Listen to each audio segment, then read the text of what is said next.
Дождот од пред 2 дена им ја врати надежта на земјоделците за успешна есенска сеидба. Иако 2 дена тие не можеа да влезат во нивите поради мократа почва, тоа за нив е помал проблем од сушата која претходно ги имаше зафатено. Според нив сеидбата дури сега има смисла.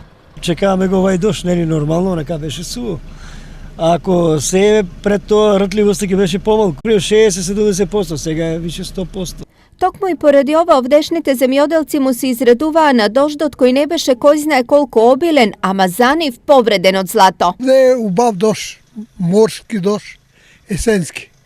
За сејањето дувар, за пченица, за јачмен, тие работи сега се сеат. У нива секој може да си улегне, да си зоре, да си дотера сите работи. Во источниот регион сеидбата е реализирана со нешто помалку од 30%. Интензивно ќе се сее во наредните 10 дена.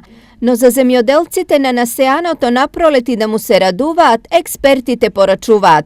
Земјоделците доколку досега ги обавиле они кои што не одсеале, ги обавиле основните или ги завршиле основните обработка на почвата, добро да се снабдат со семенски материјал доколку тоа не го направиле, бидејќи предуслов за добра жетва е квалитетниот избор на семенскиот материјал.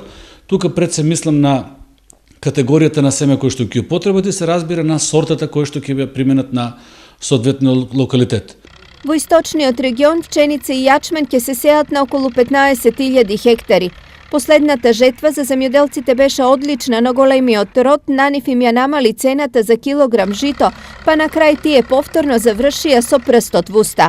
Како ќе биде годинава ќе се знае во јуни, ама барем сега тие да го направат она што од нив зависи.